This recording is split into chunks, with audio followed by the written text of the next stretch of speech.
We've all seen the dramatic briefings overnight. It's always hard to unpick exactly what is going on from the rhetoric. But I was hoping you might be able to help us. What is the situation with those trade talks, and how likely is it that we're going to get a deal? Well, look, the British negotiating team is returning to Brussels today following the conversation that took place between the Prime Minister and the Commission President yesterday. It's in a very difficult position. There's no point denying that. For several months now, there have been sticking points around issues such as access on fisheries and also so-called level playing field provisions. There was some hope early last week, some progress was being made, and at one point it looked like there might be a breakthrough, but obviously then the European Union added a whole load of additional demands after that, which caused some problems. So, we're going to continue to work. We'll continue to work on these negotiations until there's no point in doing so any further.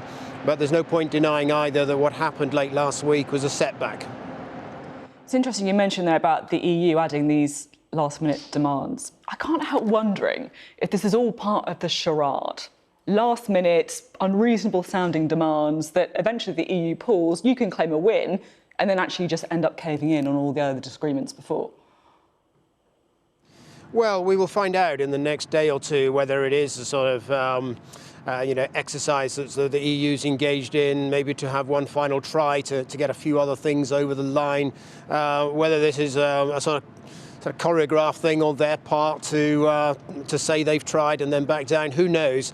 But what I do know is that we, as a government, have had a very clear position from the beginning on this.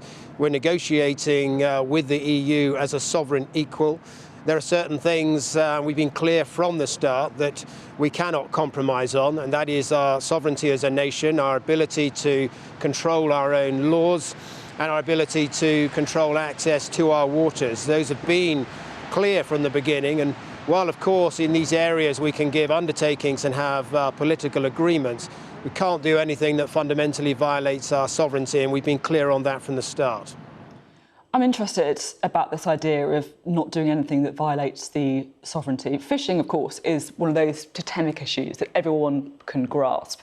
Level playing field, I think perhaps is something that, a lot of people's eyes, let's be honest, glaze over when they hear about it. But it is really important. It's the extent to which the UK has to follow EU rules and standards. It could have a huge impact on our economy, whereas in economic terms, fishing has, around 0.1% of the UK economy.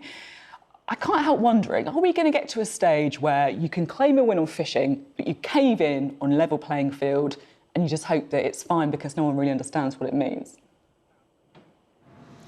Well, look, on the so-called level playing field provisions, there is precedent for agreements in other trade agreements, not least the EU-Canada agreement, where undertakings are given that you won't renege or water down your environmental standards or other product standards. So there are ways in a normal trade agreement where some reassurance and undertakings can be given, and so of course we've give always some been reassurances on level playing field then. Yes, but provided they're within the realms of a normal trade agreement between sovereign equals. Where it becomes difficult is if the EU starts to say things like, well, unless you clear your regulations with us before, we reserve the right to pull certain parts of the agreement and to undermine what's been agreed. So it's the difference between giving an undertaking that's quite normal in a trade agreement, that you're not going to sort of diminish standards on technical standards on products or indeed environmental standards, but without fettering your ability as an independent country to make your own laws, and that's something that we won't do. What's the situation on fishing? Because it has sounded like you're an awfully long way apart. What exactly is the EU demanding now, and what are we asking for?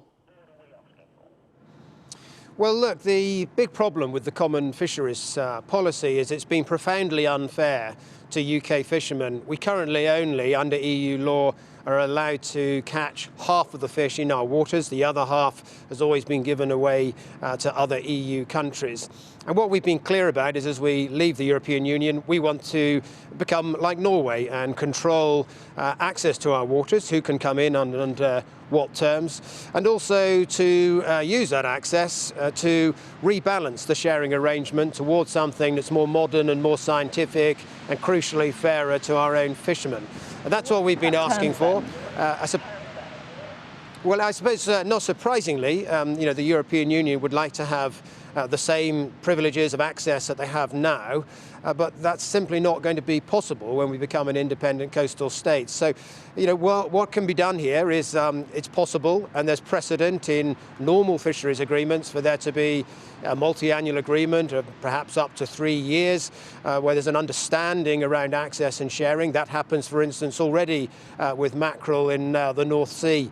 But what you can't do is give some sort of treaty guarantee of access. That, again, violates the basic principle that we should be able to control who have access to our waters and under what terms.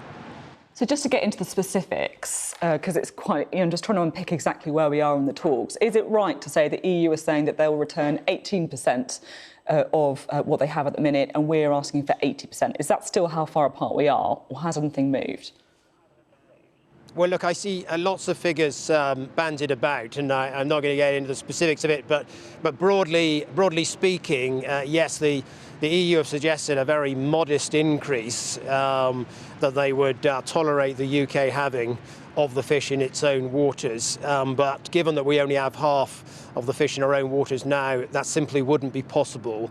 And there's also the more important principle that you would not be able to give any guarantees for the long term. Otherwise, you're effectively giving a guaranteed access in perpetuity to our waters which is just not right under international law. It would be the only country in the entire world that could agree that. So such a suggestion really is quite ludicrous and just not consistent with international law. So are you saying then that the report that we are only happy to have this transition for 3 years is correct? Is that right?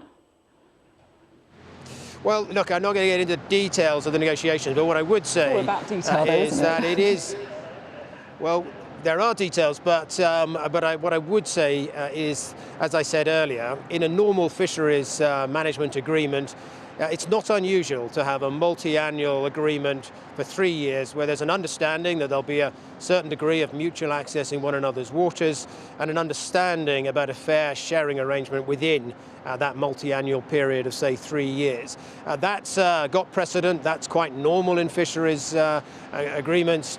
We're open to having a discussion along those sorts of lines, but certainly what we cannot do is give an agreement where there's effectively long-term guaranteed access, particularly when there's no agreement on sharing arrangements.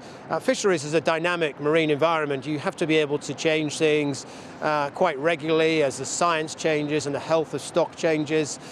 Stocks migrate, they move. That's why these things have to be regularly reviewed. You really can't set things in stone for the long term. Indeed, that's why the common fisheries policy has been such a dismal failure. The Irish Foreign Minister, Simon Coveney, has said this morning that it's not credible for the UK to say it can manage a no-deal scenario. Is he right?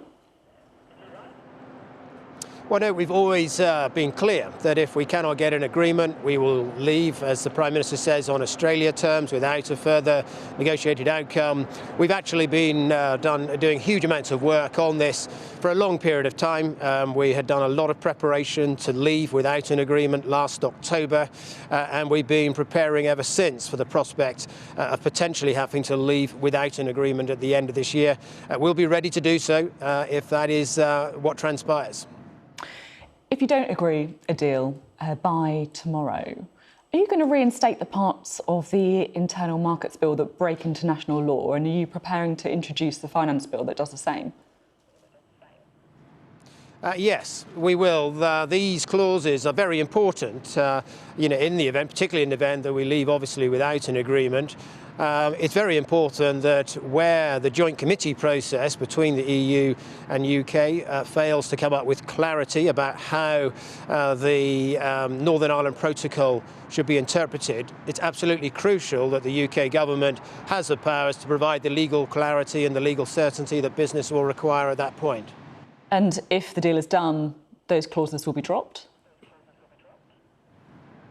Well, what we're saying is these powers, we brought them in, particularly when we were hoping actually for there to be an agreement.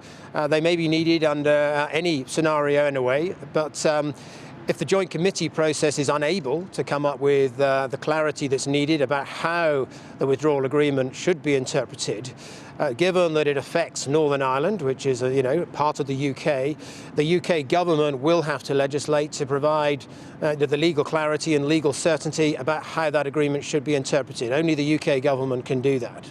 OK, well, we'll have to see how those talks go in the next 24 hours. So it feels like a really critical period in those negotiations. I'm keen to talk to you about another thing that I know lots of our viewers are really concerned about, and that's the vaccine rollout. The Pfizer-BioNTech vaccine is beginning to come to the UK. The UK has ordered 40 million doses. That's enough to vaccinate 20 million people. Let's talk about some numbers. When can we expect to get the doses? How many are we going to get, and when are we going to get them? Well, my understanding is that it's actually going to begin its rollout this week. I think the first consignments of the vaccine are on their way from Belgium. Indeed, I talked to my own local NHS authority in Cornwall at the end of last week. They're already planning to have it arrive and to start deploying it this week. So this week, 800,000 doses, is that right? I don't have the precise number on doses, but we're certainly, yes, commencing in earnest this week. Huge amounts of planning has gone on over the last couple of months into how we would deploy a vaccine. It's been thought about for some time. The NHS obviously have got quite a lot of experience in rolling out vaccines. This particular vaccine does have those challenges in that it needs to be stored at minus 70 degrees, and once it's thawed down, there are limits on the number of moves that you can make with it without affecting its viability. So there are some challenges with it, but a lot of work and planning has been going into this for some months. I understand, of course, that you're not going to be across every single bit of detail on everything. People will cut you a little slack for that. But it feels to me to be very, very important, possibly the number one issue right now, on how many doses of the vaccine are going to be in the UK next week, and you don't know. Look, I know that we have 40 million doses of the Pfizer vaccine. Well, we're not going to get 40 million next week, though, are we? I know that people need 2 doses of that vaccine, so there's enough of the Pfizer vaccine to inoculate 20 million people. We've also got access as well to 100 million doses of the AstraZeneca vaccine, which is also... But sorry to interrupt you, but this is the whole point, isn't it? Like, we know we've got access to all of these, but the big question marks about how quickly we're going to get them in the country. And it seems to me a huge disparity between having 40 million doses of the Pfizer vaccine, but how many are we going to have next week? Well, look, I'm sure that if you were to talk to a health minister or Nadeem Zahawi, who's obviously working on this at the moment, he would be able to give you that precise figure. I'm not in charge of the dispatch of the vaccine from Belgium to the UK. I don't know the precise number that might be travelling here at this moment, but I do know that we've got access to 40 million doses. I do know that it's going to be deployed in earnest from this week. OK, might have been helpful to talk to Nadeem Zahawi to find out before. There has been some concern that Brexit could disrupt the delivery of the vaccine. Is it correct that you're looking at using military aircraft to get it into the country?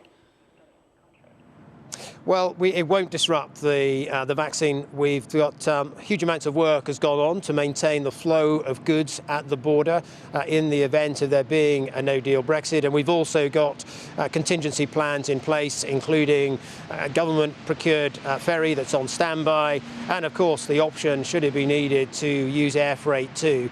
We've got many contingency plans in place. There won't be any effect on the deployment of this vaccine from a no-deal Brexit. OK, well, yeah, hugely important. We'll have to see how that rollout goes next week. As you say, big logistical challenge too. While I've got you, there's just one question that I wanted to get your views on. Now, this week, we saw some football fans returning to stadiums, and at a Millwall game, when the players took the knee to support Black Lives Matter, there was an awful lot of booing by supporters. What was your reaction to that? Well, look, I didn't see that event. I know that, look, obviously, the issue of race and racial discrimination is something that we all take very, very seriously. My personal view is that Black Lives Matter, capital B, L and M, is actually a political movement that is different to what most of us believe in, which is standing up for racial equality. But look, each individual can take their own choices about how they reflect this, and I know a number of people feel quite strongly and have taken that approach. I understand what you're saying about how your personal view is a political thing, but I just want to play you, because you say you haven't heard it, what happened at Millwall, because I mean, it is quite shocking, really. Let's just hear it.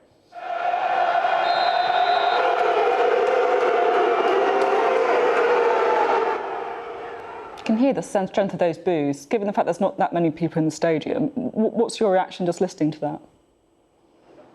Yes, I'm afraid I'm listening on a sort of walkie-talkie in the middle of a street with a bus going behind me. So, but look, there has been problems, obviously, with racism in football in the past. It's right that that's called out and challenged when we see it. It doesn't have any place in society today. And if people choose to express their view in a particular way, that should always be respected.